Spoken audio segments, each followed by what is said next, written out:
இந்த கதையை நீங்கள் ஃபுல்லாக கேட்டு முடிச்சோட்டி இந்த மாதிரிலாம் கூட நம்ம தமிழ்நாட்டில் அமானுஷமான விஷயங்கள்லாம் நடக்குதா அப்படின்னு சொல்லி நீங்கள் ரொம்பவுமே ஆச்சரியப்படுவீங்க. ஏன்னா நம்ம சப்ஸ்கிரைபர் இந்த கதையை சொன்னோட்டி நானும் பயங்கரமாக ஆச்சரியப்பட்டேங்க. அப்படிப்பட்ட ஒரு திகில் உண்மை சம்பவத்தை தான் இந்த வீடியோவில் சொல்ல போகிறேன். வீடியோவை ஸ்கிப் பண்ணாமல் ஃபுல்லாக பாருங்கள். நான் உங்கள் Harish. Welcome to Shadows of Truth. இதே மாதிரி உங்களுக்கோ இல்லை உங்கள் குடும்பத்தில் உள்ளவங்களுக்கோ அமானுஷ உண்மை சம்பவங்கள்லாம் நடந்துருந்துச்சுன்னா கீழே நம்மளுடைய கான்டாக்ட் டீட்டெயில்ஸ் கொடுத்துருக்கேன். நம்மளை கான்டாக்ட் பண்ணி உங்க கதைகளை சொல்லுங்க.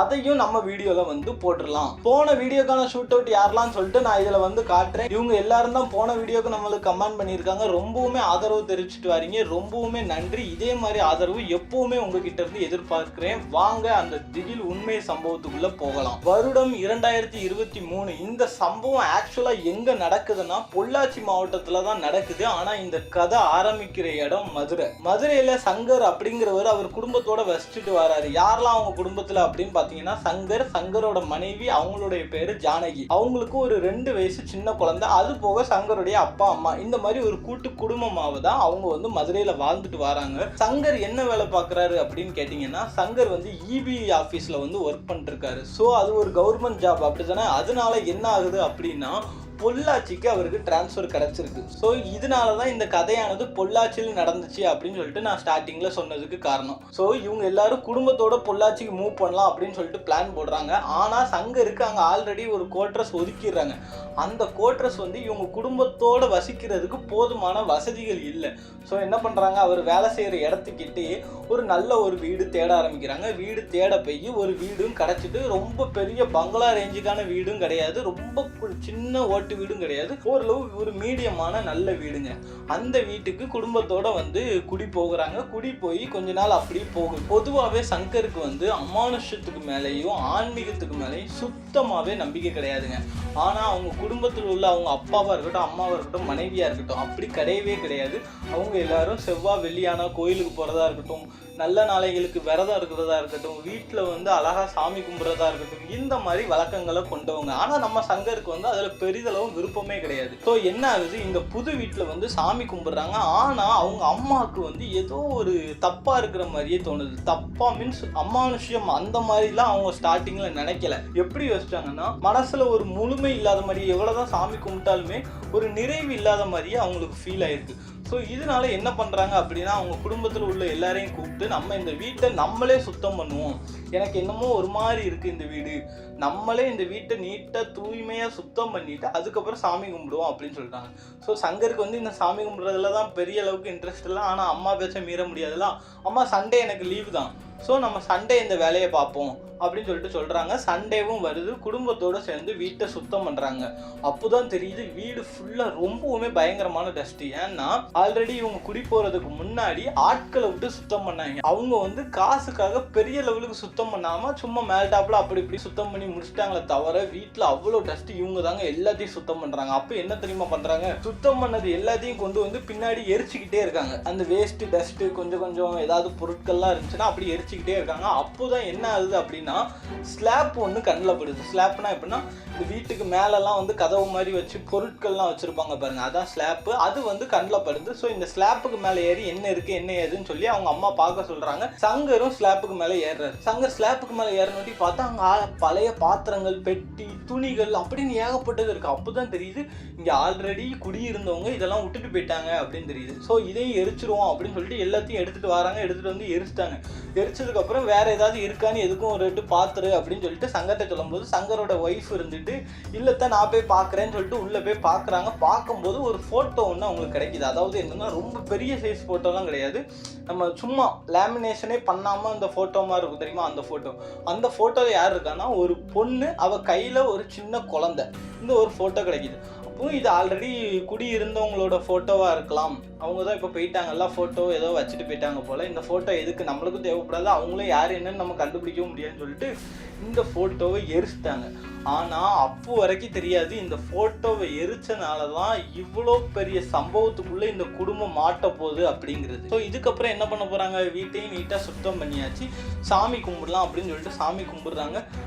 இந்த வாட்டி ஓரளவு பரவாயில்ல, பிரச்சனை இல்லாமல் நீட்டாக சாமி கும்பிட்டுட்டாங்க. ஆனால் போக போக போக இவங்க குடும்பமே ஒரு தலைகீழ மாறுது அப்படின்னு சொல்லலாம். தலைகீழ மாறுதுன்னா எந்த மாதிரி சொல்லலாம்னா, வீட்டுக்குள்ள வௌவால் வர ஆரம்பிக்குது. பெருசாவே நீங்க யார்கிட்டனாலும் கேட்டு பாருங்க, வீட்டுக்குள்ள வௌவால் வரக்கூடாது அப்படின்னு சொல்லுவாங்க. ஸோ ஆன்மீகத்தெல்லாம் நம்புற அவங்க அம்மா அப்பா எல்லாரும் வீட்டுக்குள்ள வௌவால் வர்றதை ரொம்ப ஒரு துரதிருஷ்டமா பாக்குறாங்க. ஆனா சங்கர் இதெல்லாம் பெருசா நினைக்கல. அதுக்கப்புறம் பார்த்தா பூனை செத்து போய் வீட்டு வாசல்ல கிடக்குது. அதையும் பார்த்துட்டு ரொம்பவுமே பயப்படுறாங்க. ஏதோ ஒரு அமானுஷமான விஷயம் நம்ம வீட்டுக்குள்ள இருக்குமோன்னு பயமா இருக்குது அப்படின்னு சொல்றாங்க. ஆனா சங்கர்கிட்ட எதுவும் போய் பேசவும் முடியாது. ஏன்னா இவனுக்கு இதுலலாம் நம்பிக்கை கிடையாது. அதனால இவங்களுக்குள்ளேயே பேசிக்கிறாங்க. சாமி கும்பிட்டாலுமே ஏதோ ஒரு மாதிரி எப்படி சொல்ல, அந்த ஒரு பிரகாசமே வீட்டுல இல்லாத மாதிரி ரொம்பவுமே வீடு இதாக இருக்கு. ஸோ இப்படி போயிட்டு இருக்கும்போது என்ன ஆகுது அப்படின்னா, ஒரு நாள் சங்கருடைய குழந்தை இருக்கா தெரியுமா, அந்த 2.5 வயசு குழந்தைன்னு சொன்னேன் பாருங்க, அந்த 2.5 வயசு குழந்தை நைட் ஆனாலே ரொம்ப பயங்கரமா அழுக ஆரம்பிக்குது. அப்போ இவங்களுக்கு ரொம்ப என்னோட குழந்தை இப்படி அழுகுது அப்படின்னு சொல்லிட்டு நைட்டோட நைட்டாக ஹாஸ்பிட்டலுக்கு கூப்பிட்டு போறாங்க. ஆனால் டாக்டர் சொல்லிட்டாங்க ஒண்ணுமே இல்லைங்க, நல்லா தான் இருக்கு அப்படின்னு சொல்லிட்டாங்க. ஆனால் இதே மாதிரி ரொட்டீனாவே நடக்குது. குழந்தை அடிக்கடி எதையோ பார்த்து பயந்து அழுற மாதிரி நடக்குது. ஸோ இதனால என்ன தெரியுமா, சங்கருடைய அப்பா என்ன சொல்றாருன்னா, குழந்தை எதையோ பார்த்து பயந்துருக்கு, நம்ம அல்லாஹ் கோயில்ல போய் தண்ணி எறிவோம் அப்படிங்காங்க. சங்கருக்கு சரியான டென்ஷன். ஏன்னா அவனுக்கு தான் இதுல சுத்தமாவே நம்பிக்கை கிடையாது. உடனே சங்கர் என்ன பண்றான், அதெல்லாம் முடியாது, டாக்டர்கிட்ட போய் காட்டுவோம், எதுனாலும் சும்மா இப்படி மூட நம்பிக்கையெல்லாம் நம்பிட்டு இருக்காதீங்கப்பா அப்படி இப்படின்னு சொல்லி அவங்க அப்பாவை பயங்கரமா திட்டுறான். ஆனா அவங்க அப்பா அம்மாவுக்கு கவலை, குழந்தை எதையோ பார்த்து பயந்து இருக்குமோ, இவன் இப்படி பண்றானா, ஒரு தடவை தண்ணி எரிஞ்சிட்டு வந்தா மனசு ஆறுதலா இருக்குமே சொல்லிட்டு எவ்வளவோ சொல்றாங்க. ஆனா சங்கர் அதை கேட்கறதாவே இல்லை. ஸோ இப்படி போயிட்டு இருக்கும்போது என்ன ஆகுதுன்னா, வீட்டில் பூஜை வைக்காங்க. அதாவது என்னன்னா, வீட்டில் இவங்க எல்லாரும் சேர்ந்து ஒரு பூஜை மாதிரி பண்ணுவோம் அப்படின்னு சொல்லிட்டு முடிவு பண்ணி அக்கம் பக்கத்து வேறெல்லாம் கூப்பிட்டு பூஜை மாதிரி வைக்கும்போது, அந்த பூஜை ஸ்டார்ட் ஆகும்போது குழந்தை பயங்கரமாக அழுது. அதாவது என்னன்னா, குழந்தை ரொம்ப அழுறனால கண்டிப்பாக ஹாஸ்பிட்டல் கூப்பிட்டு போயிடணும், ஏதோ ஒன்று நடந்திருக்கு, குழந்தை ஏதோ சாப்பிட்டுட்டாலும் முடிங்கிட்டாலும் பயந்து குடும்பத்தில் உள்ளவங்க எல்லாம் குழந்தைய தூக்கிட்டு ஹாஸ்பிட்டல் போயிட்டாங்க. இதனால என்ன ஆகுது, அந்த பூஜை தடைப்படுது. இதை மாதிரி எந்த ஒரு நல்ல காரியம் நடந்தாலும் அந்த குழந்தை பயங்கரமாக அழ ஆரம்பிக்குது. இதுவே ரொம்பவுமே ஒரு பயத்தை கொடுக்குது. ஸோ இப்படியே போறனால என்ன ஆகுதுன்னா, நம்ம சங்கருடைய மனைவி இருக்கா தெரியுமா, அவ சங்கர்கிட்ட போய் சொல்றா, என்னங்க ஒரு தடவை தண்ணி எறிவோம், குழந்தை ரொம்ப இது பண்றான்னு. இவன் போய் சங்கர் அவளை ரொம்ப கத்தி விட்டுறா. இதனால என்ன ஆகுது, தினமும் சங்கருக்கும் அவன் மனைவிக்குமே சண்டை வருது. ரொம்ப நல்லா சந்தோஷமா மதுரையில இருந்த குடும்பம் பொள்ளாச்சிக்கு இப்போ ரொம்பவுமே அவதிப்பட்ட குடும்பமே ஒரு மாதிரி நில குலைஞ்ச மாதிரி இருக்கு. ஏன்னா சங்கருக்கு ஒரு பக்கம் சண்டை, வீட்டில் ஒரு பக்கம் சண்டை, வீட்டில் அபசகுணமா நடக்குது, குழந்தை இப்படிலாம் அழுதுன்னு சொல்லி வீடே ரொம்பவுமே பயங்கரமாயிட்டு. அதுக்கப்புறம் என்ன ஆகுது அப்படின்னு பார்த்தீங்கன்னா, சங்கருடைய மனைவி ஒரு தடவை கிச்சனில் வேலை பார்த்துட்டு இருக்கும்போது அவளுக்கு ஒரு புடவை கிடைக்கிது. அதாவது என்னன்னா, ஒரு பழைய புடவை, ஆல்ரெடி இருந்தவங்க ஏதோ வச்சுட்டு போயிருக்காங்க அப்படின்னு சொல்லிட்டு அந்த புடவையை தூக்கி தூரப்பட்டான். ஆனால் அன்னையிலேருந்தே சங்கருடைய மனைவியோட நடவடிக்கை கொஞ்சம் கூட சரியில்லை. ஏன்னா அவள் ரொம்பவுமே வித்தியாசமாக நடந்துக்கிறதா இருக்கட்டும், சங்கர் மேலே ரொம்பவுமே கோவப்படுறா. பொதுவாகவே சங்கர் தான் அவன் மனைவி மேலே எரிஞ்செறிஞ்சு விழுவான், சண்டை போடுவான், எல்லாம் பண்ணுவான். அவன் மனைவி ரொம்பவுமே பாசமாக இருப்பான். ஆனால் கொஞ்ச நாளாகவே சங்கருடைய மனைவி சங்கர் மேலே ரொம்பவுமே கோவப்படுறா. சங்கர் இதை எப்படின்னா ஒரு கோபத்தின் வெளிப்பாடாக தான் எடுத்துக்கிட்டான். அதாவது என்னன்னா, நம்ம மனைவி நம்மளை கோவப்படலாம், அவள் எப்படி நம்மளை கோவப்படலாம் அப்படி இப்படின்னு சொல்லி அதை ஒரு ஈகோவாக்கி சண்டையை தான் பெருசாக்குனாலே தவிர இவளுக்கு ஏதாவது பிரச்சனையாக இருக்குமோ அப்படின்னு சொல்லிட்டு சங்கர் யோசிக்கவே இல்லை. ஆனால் சங்கருடைய அம்மா அப்பாவுக்கு தெரியுது, தங்களுடைய மருமக அப்படி கிடையாது, இவ புதுசா இந்த மாதிரிலாம் பண்றா, அப்ப என்னமோ நடந்திருக்குன்னு சொல்லி ரொம்பவுமே பயப்படுறாங்க. ஒரு நாள் நைட்டு வீட்டில் ரொம்ப பயங்கரமா ஒரு சத்தம் கேட்குது. யாரோட சத்தம் தெரியுமா, சங்கருடைய சத்தம். என்னடா சங்கர் சத்தம் போடுறான் அப்படின்னு சொல்லிட்டு பார்க்கும்போது என்ன நடந்திருக்கு தெரியுமா, சங்கர் நிம்மதியா தூங்கிட்டு இருந்திருக்கான். திடீர்னு சங்கருக்கு ஏதோ ஒரு வினோதமான சத்தம் கேட்குது. என்ன சத்தம்னு சொல்லிட்டு கண்ணை முழிச்சு பார்த்துருக்கான்.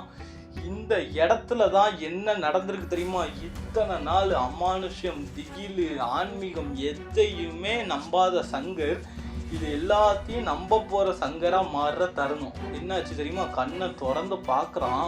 அவ ஒய்ஃப் இருக்கா தெரியுமா, சங்கர் படுத்திருக்கான், அவளுக்கு மேலே ஏறி உட்காந்துருக்கா. ஏறி உட்காந்து முடியெல்லாம் விரிச்சு ரொம்ப கொடூரமாக கத்திட்டு என்னன்னு பார்த்தீங்கன்னா, கையில் கை குழந்தையும் இருக்கு. ஒரு கையில் கை குழந்தை, ஒரு கையை அவனோட கழுத்தில் வச்சிருக்கான். கழுத்தில் வச்சுட்டு ஒன்று நான் பழிவாங்காமல் விட மாட்டேன், ஒன்று நான் பழிவாங்காமல் விட மாட்டேன் கத்துறான். ரொம்பவுமே கொடூரமாக அவள் ஃபேஸ் மாதிரி இருக்கு. இதை பார்த்த சங்கர் நடுங்கி போய் அம்மா அப்பான்னு கத்த ஆரம்பிச்சிட்டான். அவளை அப்படி தள்ளி விட்டு இங்கே வர ஆரம்பிச்சிட்டான். நீங்களே அந்த இடத்துல யோசிச்சு பாருங்க, கை குழந்தைய இப்படி வச்சுக்கிட்டு கழுத்தை பிடிச்சி நெரிச்சிட்டு இருக்கான்னா அப்போ அந்த இடத்துல எப்படி இருந்திருக்கும் சங்கருக்கு. உடனே வெளியே வந்து அம்மா அப்பான்னு கத்தி வந்துட்டாங்க அவங்களும். அம்மா எனக்கு பயமா இருக்குமா, இவ என்னமோ பண்றா பாருங்கன்னு விட்டு இவ குழந்தைய வச்சுக்கிட்டு விட மாட்டேங்க. நான் பழி வாங்கணும் ரொம்ப ஆக்ரோஷமா கத்திட்டு இருக்கா. சங்கருடைய அப்பாவுக்கும் அம்மாவுக்குமே ஒரு டவுட், இவன் மேல ஏதோ அமானுஷம் வந்து ஏறிட்டோ அப்படி இப்படின்னு சொல்லிட்டு. ஆனா இந்த இடத்துல அவங்களுக்கு வந்து கன்ஃபார்மாவே தெரியுது ஏதோ ஒரு அமானுஷம் தான் இந்த வேலையெல்லாம் பண்ணுது அப்படிங்கிற மாதிரி. உடனே என்ன பண்றாங்க, ஏதாவது சாமியாரை கூப்பிடணும் அப்படின்னு சொல்லிட்டு முடிவு பண்றாங்க. இவளை வந்து ரூமுக்குள்ள வச்சு பூட்டிட்டாங்க. இவ குழந்தையும் தரமாட்டியா. குழந்தைய வச்சுக்கிட்டு இவனை நான் பழி வாங்கணும் சங்கரை கை காட்டிட்டு சொல்லிக்கிட்டே இருக்கா. என்ன நடக்குதுன்னே தெரியல. சங்கர்லாம் நடுநடுங்கி போயிட்டான். அதுக்கப்புறம் பார்த்தா இவளை ரூம்ல வச்சு பூட்டிட்டாங்க. குழந்தை பயங்கரமா அழுது. ஒரு கட்டத்துக்கு மேல குழந்தை அழுறதே ஸ்டாப் ஆயிட்டு. அதுக்கப்புறம் திறந்து பார்த்தா குழந்தை உட்காந்துருக்கு. இவ அப்படியே மயங்கி கிடக்கா. அப்படி இவளை அப்படியே உள்ள வச்சுட்டு குழந்தைய தூக்கிட்டு வெளியே வந்துட்டான் சங்கர். உடனே என்ன பண்றாரு, நம்ம சங்கருடைய அப்பா இருக்காரு தெரியுமா, பொள்ளாச்சி சைடில் கோடாங்கிகள் தான், அதாவது சாமியாரோட கோடாங்கிகள் தான் அங்கே நிறைய வந்து உண்டு. ஸோ இதில் ஒரு நல்ல பவர்ஃபுல்லான கோடாங்கி ஒருத்தரை கூட்டிகிட்டு வராரு வீட்டுக்கு. அந்த கோடாங்கி வந்தோடையே தெரிஞ்சுட்டு இந்த வீட்டில் ஒரு அமானுஷம் இருக்குன்னு சொல்லிட்டு அப்புறம் தான் தெரிய வருது யாரோட உடம்புல, சங்கருடைய மனைவி ஜானகி சொன்னேன் தெரியுமா, ஜானகியோட உடம்புல தான் அமானுஷம் வந்து ஏறி இருக்கு. அப்போ அவங்களுக்கு இது எப்படி அமானுஷம் வந்து ஏறும், இவ வீட்டை விட்டு வெளியே போக மாட்டா, என்ன ஏதுன்னு தெரில, எப்படி அமானுஷம் வந்து ஏறுன்னு சொல்லிட்டு சங்கர் கேட்குறான். ஆனால் சங்கருடைய அம்மா இருந்துட்டு நீ அமைதியாரி, நீ எதுவுமே பேசாத, ஒன்னால தான் இவ்வளோ பிரச்சனையும் அப்படின்னு சொல்லிட்டு அமைதியாக இருக்க வச்சுட்டு, என்னன்னே தெரில சாமி, இந்த வீட்டுக்கு வந்ததுலேருந்து இந்த மாதிரி பிரச்சனையாக போயிட்டு இருக்கு, நாங்களும் என்ன பண்ணனே தெரில, எல்லா சாமி கும்பிட முடியலை எங்களால், எல்லா காரியங்களும் தட்டு போயிட்டு இருக்கு, நல்லா இருந்த குடும்பமே விரிசல் விழுற லெவலுக்கு போயிட்டு இருக்கு சாமி, என்ன பண்ணனே தெரில. எனக்கும் அந்த அமானுஷம் மேலே தான் சந்தேகமாக இருந்துச்சு. மருமக இப்படி நடந்துக்கிறத பார்த்தோட்டி எங்களுக்கு ரொம்ப பயமாக இருக்குது சாமி, எப்படியாவது எங்கள் குடும்பத்தை காப்பாற்றணும்னு சொல்லிட்டு சங்கருடைய அம்மா ரொம்பவுமே வேண்டி கேட்டனால கோடாங்கி என்ன பண்ணுறாரு, அது ஆத்மாவா அமானுஷமானு சொல்லி கண்டுபிடிக்கலான்னு முடிவு பண்ணிட்டு அவளை பிடிச்சி இது பண்ணுறாங்க. பார்த்தா அவளுக்குள்ள ஒரு அமானுஷமான ஆத்மா இருக்குது. சரி, ஆத்மா இருக்குன்னு தான் தெரிஞ்சு போச்சுல, இந்த ஆத்மாவை எப்படியாவது விரட்டி அடிச்சிடலாம் அப்படின்னு சொல்லிட்டு விரட்ட முடிவு பண்ணுறாங்க. ஆனால் அந்த ஆத்மா என்ன சொல்லுதுன்னா, நான் பழி வாங்கிட்டு தான் நான் போவேன்னு சொல்லுது. இவங்க எல்லாத்துக்கும் ஒன்றுமே ஓடலை. என்னடா பழி வாங்கணும், யாரை உனக்கு பழி வாங்கணும் அப்படின்னு சொன்னோட்டி அது சங்கரை கையை காட்டினோட்டி குடும்பத்தில் உள்ளவங்களுக்கு கோடாங்கிக்குன்னு எல்லாத்துக்குமே ஷாக்கு. ஏன்னா சங்கரை பழி வாங்கணும்னு கையை காட்டுறதுக்கு என்ன பண்ணா இந்த ஆத்மாவுன்னு சொல்லிட்டு எல்லாருக்குமே ரொம்பவுமே பயம்.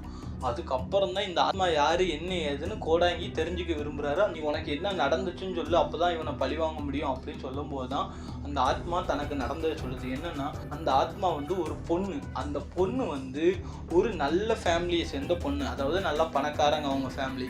ஸோ அந்த பொண்ணு காலேஜில் ஒரு பையனை லவ் பண்ணோட்டி என்ன ஆச்சு, அவங்க வீட்டில் ஒத்துக்க மாட்டாங்க. இவ வந்து போய் பர்மிஷனும் கேட்கல, எதுவுமே கேட்கல. ஆனால் வீட்டில் ஒத்துக்க மாட்டாங்கன்னு இவளே முடிவு பண்ணி இவன்கிட்ட வந்து சொல்கிறா. அப்போ இந்த பையன் சொல்லியிருக்கா, வா நம்ம 2 பேரும் ஓடி போயிடுவோம். அதாவது சங்கர் கிடையாது, இது வேற ஒரு பையன். நான் சொல்கிறேன், ஃபுல்லாக சொன்னாதான் நீங்கள் சங்கர்னு நினச்சிக்க கூடாது, வேற ஒரு பையன் தான். அப்போ அந்த பையன் வந்து இவளை வந்து வா நம்ம வீட்டை விட்டு ஓடி போயிடுவோம், நீ பணத்தெல்லாம் எடுத்துகிட்டு வா அப்படிங்கிற மாதிரி சொல்கிறான். அப்போ அந்த பொண்ணு பணம் நகை எல்லாத்தையும் எடுத்துகிட்டு வந்து இவங்க 2 பேரும் வீட்டை விட்டு பொள்ளாச்சிக்கு வந்து இந்த வீட்டில் தான் வாடகைக்கு இருக்காங்க. ஓகேவா, அவங்க ஒரு வேற ஊர்லேருந்து குடும்பத்தெல்லாம் விட்டு ஓடி வந்துட்டா. இந்த பொண்ணு ஓடி வந்துட்டு இவனும் ஓடி வந்துட்டு இந்த வீட்டில் தான் இருக்காங்க. நல்லா இவங்க குடும்பம் ரன் ஆகிட்டு இருக்கு. எப்படின்னா, இவன் வேலைக்கெல்லாம் போல, அந்த பொண்ணு நிறைய சவரனை தூக்கிட்டு வந்துட்டு நிறைய பணத்தை தூக்கிட்டு வந்தனால அந்த பணத்தை வச்சே வீட்டுக்கு அட்வான்ஸ் கொடுத்து வீட்டுக்கு பொருள் வாங்கி சாப்பாடு செஞ்சு அப்படியே வாழ ஆரம்பிச்சிட்டாங்க. சந்தோஷமாக தான் அவங்க வாழ்க்கை போயிருக்கு. இதுக்கப்புறம் குழந்தையும் பிறந்திருக்கு. குழந்தை பிறந்து கொஞ்ச நாளுக்கு அப்புறம் பணம் எல்லாமே தீர்ந்து போச்சுங்க. பணம் தீர்ந்து போனட்டு என்னாச்சு, இவனை வந்து வேலைக்கு போக சொல்லியிருக்கான் அந்த பொண்ணு. இவனும் ஒரு 2-3 நாள் வேலைக்கு போயிருக்கான். வேலைக்கு போய் அந்த பணத்தை வச்சு குடும்பத்தையும் பார்க்க முடியல, இவன் பொண்டாட்டியும் பார்க்க முடியல, அந்த குழந்தைக்கு கூட ஒன்றுமே பண்ண முடியல இவனால். இவனுக்கு பயம் என்னன்னா, இவ்வளோ நாள் வேலைக்கு எதுவுமே போகாமல் இருந்துட்டானா இப்போ ஒரு ரெஸ்பான்சிபிலிட்டிஸ் ஃபுல்லாக தலையில் ஏறிட்டு குழந்தை வேற இருக்குது. ஸோ இவன் பயந்து போய் வீட்டை விட்டு ஓடிட்டாங்க. ஆல்ரெடி ஓடி தானே வந்தான், இந்த பொண்ணை தவிக்க விட்டு ஓடிட்டான். இப்போ இந்த பொண்ணோட நிலைமையை யோசிச்சு பாருங்க. இது வந்து திரும்ப பெற்றவங்க வீட்டுக்கும் போக முடியாது, ஏன்னா ஓடி போய் வந்துருக்கு. இது கையில் நயா பைசா காசு கிடையாது, எதுவும் கிடையாது. உடனே அதுக்கு தெரிஞ்ச டெய்லரிங்கை வச்சு ஒவ்வொரு கடைக்கு போய் டெய்லரிங் வேலை பண்ணிட்டு சாயங்காலம் ஆனால் சின்ன பிள்ளைங்களுக்கு டியூஷன் எடுத்துட்டு அந்த மாதிரி இந்த வீட்டில் அவள் வாழ்ந்து அவள் பிள்ளையையும் வாழ வச்சுருக்காங்க. அப்போ எடுத்த ஃபோட்டோ தான் அந்த சின்ன ஃபோட்டோ, தன்னோட குழந்தைய வச்சுட்டு ஒரு சிங்கிள் மதராக, அதுவும் காலேஜ் முடிச்சு அப்போ தான் அந்த 22 to 23 ஏஜ் தான் இருக்கும். அந்த வயசுலேயே ஒரு சிங்கிள் மதரா அந்த ஒரு சின்ன பிள்ளைய வச்சுட்டு அவள் குடும்பம் நடத்தியிருக்கா. அந்த வீட்டில் வாடகையும் கொடுத்துட்டு, பிள்ளைக்கான எல்லா தேவைகளையும் பார்த்துட்டு, அவளோட தேவைகளையும் பார்த்துட்டு, அது போக ஒரு குடும்பம் நடத்துறதுக்கு என்னெல்லாம் இருக்கும் அது எல்லாமே பண்ணி அந்த பொண்ணை அவள் சிங்கிள் பேரண்டாக பார்த்துருக்காங்க. அப்போ அந்த பொண்ணு எவ்வளோத்துக்குள்ள மனதளவில் தைரியமான பொண்ணாக இருந்திருப்பான்னு யோசிச்சு பாருங்க.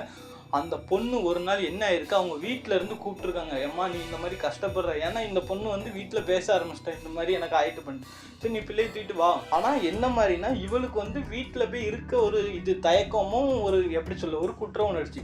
ஸோ ஒரு சும்மா ஒரு வாரம் போய் இருந்துட்டு வரலாம் அப்படின்னு சொல்லிட்டு அடிக்கடி போய் இருந்துட்டு வருவா. அந்த மாதிரி நடக்கிறது உண்டு.